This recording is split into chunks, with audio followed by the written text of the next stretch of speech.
안녕하세요. 간호조무사 파이널 7일 완성.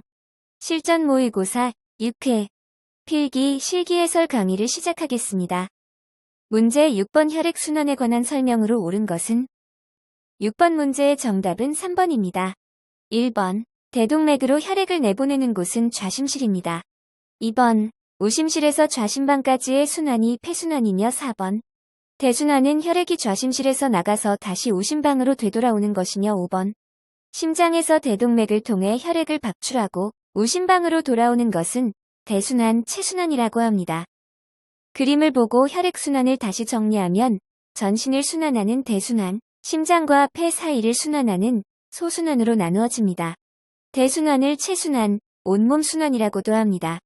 대순환은 좌심실에서 시작해서 대동맥과 동맥을 거쳐 전신을 돌아 대정맥을 통해 오심방으로 들어오며 소순환은 오심실에서 시작해서 폐동맥을 통해 폐로 들어간 혈액이 폐정맥을 통해 좌심방으로 들어옵니다. 문제 8번 안약 투여 방법으로 옳은 것은 8번 문제의 정답은 2번입니다. 안약 투여 시 대상자가 위를 쳐다보게 하고 만약 대상자에게 연고를 투여하는 경우에는 하부 결막낭의 내안각에서 외안각으로 가로 1에서 2cm 정도 연고를 바르고 연고가 골고루 퍼지도록 눈을 감고 안구를 굴리라고 설명해야 합니다. 눈꺼풀 밖으로 연고가 나온 경우 생리식염수에 적신 소독솜으로 눈 안쪽에서 바깥쪽으로 닦아냅니다. 문제 12번 치과 의료기관에서 하악진료 및 치료 시 대상자에게 취해야 할 자세로 옳은 것은 문제 12번의 정답은 4번입니다. 수평 자세는 대상자가 바닥과 수평이 되도록 누운 상태로 대부분의 진료 시 자세이며 수직 자세는 대상자가 진료 의자에 앉거나 진료가 끝나고 진료 의자에서 내려올 때의 위치입니다. 문제에서는 하악을 보면서 진료 및 치료를 해야 하므로 반수평 자세를 취해서 치료자가 하악을 관찰할 수 있도록 해야 합니다. 문제 16번 대상자에게 계속 말씀해보세요. 또는 그래서 어떻게 되었나요? 등을 사용하여 한 주제의 내용을 이야기하도록 하는 의사소통 기법은 문제 16번 정답은 1번 촉진하기입니다. 촉진은 대상자가 하는 말의 흐름을 방해하지 않으면서 주제에 관한 이야기를 계속하도록 강화하는 치료적 의사소통입니다. 경청하기는 대상자의 이야기를 주의 깊게 들어주는 것을 의미합니다. 직면하기는 면담 시의 저항에 주의를 기울여 대상자가 숨기고 있거나 새로운 정보를 얻을 수 있는 수단이 됩니다.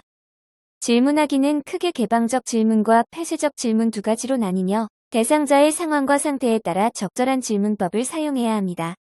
수용하기는 대상자가 하고자 하는 이야기나 감정을 자유롭게 표현하게 함으로써 대상자의 자신감을 증진시키고 긴장감을 해소하고 치료자의 옳고 그른 판단이 아니라 대상자의 입장을 있는 그대로 받아들이는 무조건적 수용을 의미합니다.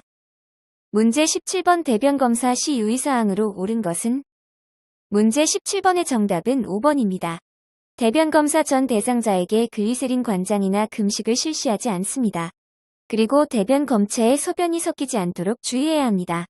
잠재적 출혈 검사의 경우 3일 전부터 붉은색 채소, 철분 제제, 육류를 피하도록 해야 하며 검체는 즉시 검사실로 보내고 늦어질 경우 냉장 보관하지만 아메바 검사 항목이 있는 경우에는 실온에 보관합니다. 문제 26번 분만 12시간 후 산모의 자궁 저부가 촉진되는 위치는 문제 26번의 정답은 1번입니다. 분만 직후 배꼽 바로 아래에서 촉진되며 분만 후 12시간이 지난 산모의 자궁 저부는 배꼽 바로 위에서 촉진됩니다. 그 뒤 매일 2cm씩 하강합니다. 분만 5일째 되는 날 배꼽과 치골 결합 중간에서 10일째 되는 날 골반 속으로 들어가서 더 이상 복벽에서 만져지지 않습니다. 문제 34번 심폐소생술 시 가슴 압박의 위치로 옳은 것은 문제 34번의 정답은 2번입니다. 심폐소생술 시 성인과 소아의 가슴 압박 위치는 가슴뼈의 아래쪽 2분의 1 지점입니다. 문제 36번 전반적인 교육의 방향을 설정해주고 안내하는 역할을 하므로 보건교육의 계획, 수행, 평가의 기준이 되는 보건교육 수행 과정은 문제 36번의 정답은 2번입니다. 학습 목표 선정은 교육의 방향을 설정해주고 안내하는 역할을 하므로 보건교육의 계획, 수행, 평가의 기준이 됩니다. 요구 사정은 보건교육 계획 시 첫 단계로 대상자의 건강 수준, 건강에 대한 특성과 요구, 흥미, 관심사항에 대한 요구를 확인하는 단계이며 학습 내용 선정은 보건교육 계획 시 목표에 맞는 계획되어야 합니다. 문제 43번 의료 서비스의 양이나 제공받는 사람의 수와 관계없이 일정한 기간에 따라 보상받는 방식으로 사회주의 여러 국가에서 채택하고 있는 진료비 지불 방식은 문제 43번의 정답은 1번 봉급제입니다. 2번 인두제는 영국의 1차 의료기관에서 주로 사용하며 의료 서비스의 종류나 질의 상태와 상관없이 의사에게 등록된 환자 혹은 등록 예정인 환자의 수의 일정 금액을 곱하여 지급하는 방식입니다. 포괄수가제는 의료 서비스의 종류, 양과 관계없이 미리 정해진 진료비를 하나로 묶어서 지불하는 방법이며 총액계산제는 한 해 사용할 의료비의 총액을 의료기관과 보험자 간의 협의를 통해 책정하여 의료기관에 지급하는 방식입니다. 행위별수가제는 진료에 소요되는 물건을 별도로 산정하고 의료인이 제공한 진료행위 하나하나 항목별로 가격을 책정하여 진료비를 지급하도록 하는 제도입니다. 문제 45번 상부기온이 하부기온보다 높고 대기오염이 잘 발생할 수 있는 기상조건으로 옳은 것은? 문제 45번의 정답은 1번입니다. 기온 역전은 공기의 층이 반대로 형성되는 것으로 고도가 상승되어도 상부의 기온이 하부기온보다 높아서 대기가 안정되어 공기의 확산이 일어나지 않습니다. 이는 대기오염이 잘 발생할 수 있는 기상조건됩니다. 열섬현상은 도시의 기온이 겨울보다 높아지는 현상이고 라니냐 현상은 동태평양의 적도 지역 저수온 현상을 의미합니다. 엘니뇨 현상은 라니냐 현상의 반대로 적도 부근의 수온이 올라가는 현상이며 열대야 현상은 밤 최적 기온이 25도 이상인 날을 의미합니다. 문제 50번 특정 업무를 하는 작업자에게 발생할 수 있는 직업병으로 옳은 것은? 문제 50번의 정답은 1번입니다. 직업병이란 근로환경 또는 특정 원인에 장기 노출되어 발생하는 것으로 고산병은 항공기장 승무원에게 많이 발생하며 계기뇌관 전기분해 작업, 농약 제조업자 등은 수은 중독, 축전지 인쇄 작업, 연안료 사용 작업자에게는 납중독, 탄광, 채석장, 벽돌 공장에서 일하는 작업자에게는 규폐증이 많이 발생합니다.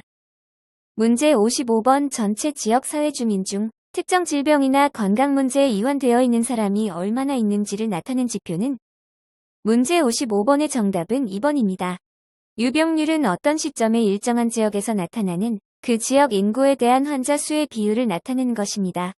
발생률은 감수성 있는 인구 집단에서 특정 질병이 발생한 수를 비율로 나타낸 것이고, 발병률은 인구 수에 대한 새로 생긴 질병 수의 비율, 한 해에 새로 생긴 질병을 인구 1000명을 기준으로 하여 계산합니다. 치명률은 어떤 질병에 걸린 환자 수 중에서 그 질병으로 인한 사망자 수를 의미합니다. 건강지표는 사회 또는 집단의 건강 수준을 평가하는 척도가 되는 것입니다. 문제 62번 수급자 가족의 사정에 의해 일정 기간 동안 장기 요양기관에 보호하여 신체활동 지원 및 심신기능의 유지 향상을 위한 교육훈련 등을 제공하는 장기요양급여로 옳은 것은? 문제 62번의 정답은 1번입니다. 단기 보호는 수급자를 보건복지부령으로 정하는 범위 안에서 일정 기간 장기요양기관에 보호하여 신체활동 지원 및 심신기능의 유지, 향상을 위한 교육, 훈련 등을 제공해주는 것입니다. 방문요양은 장기요양 요원이 수급자의 가정 등을 방문하여 신체활동 및 가사활동 등을 지원하는 장기요양급여이며, 방문간호는 장기요양 요원인 간호사 등이 의사, 한의사 또는 치과의사의 방문 간호 지시서에 따라 수급자의 가정 등을 방문하여 간호, 진료의 보조, 요양에 관한 상담 또는 구강위생 등을 제공하는 것입니다. 시설급여는 장기요양기관에 장기간 입소한 수급자에게 신체활동 지원 및 심신기능의 유지, 향상을 위한 교육훈련 등을 제공하는 장기요양급여입니다. 주 야간 보호는 수급자를 하루 중 일정한 시간 동안 장기요양기관에 보호하며 신체활동 지원 및 심신기능의 유지 향상을 위한 교육훈련 등을 제공하는 장기요양급여를 말합니다. 문제 68번 결핵에 감염되어 결핵감염검사에서 양성으로 확인되었으나 결핵에 해당하는 임상적, 방사선 학적 또는 조직학적 소견이 없으며 결핵균 검사에서 음성으로 확인된 자는? 문제 68번의 정답은 4번입니다. 잠복 결핵 감염자란 결핵에 걸려 결핵 감염 검사에서 양성으로 확인되었으나 결핵에 해당하는 임상적, 방사선학적 또는 조직학적 소견이 없으며 결핵균 검사에서 음성으로 확인된 자를 말합니다. 결핵 환자란 결핵균이 인체 내에 침입하여 임상적 특징이 나타나는 자로서 결핵균 검사에서 양성으로 확인된 자를 말합니다. 결핵 의사 환자란 임상적, 방사선학적 또는 조직학적 소견상 결핵에 해당하지만 결핵균 검사에서 양성으로 확인되지 아니한 자를 말하며 전염성 결핵 환자란 결핵 환자 중 객담의 결핵균 검사에서 양성으로 확인되어 타인에게 전염시킬 수 있는 환자를 말합니다. 문제 73번 위관 영양을 실시하기 전에 위 내용물을 흡인한 후 다시 넣어주는 이유는 문제 73번의 정답은 5번입니다. 위액과 전해질의 손실을 예방하기 위해 위 내용물을 다시 주입합니다.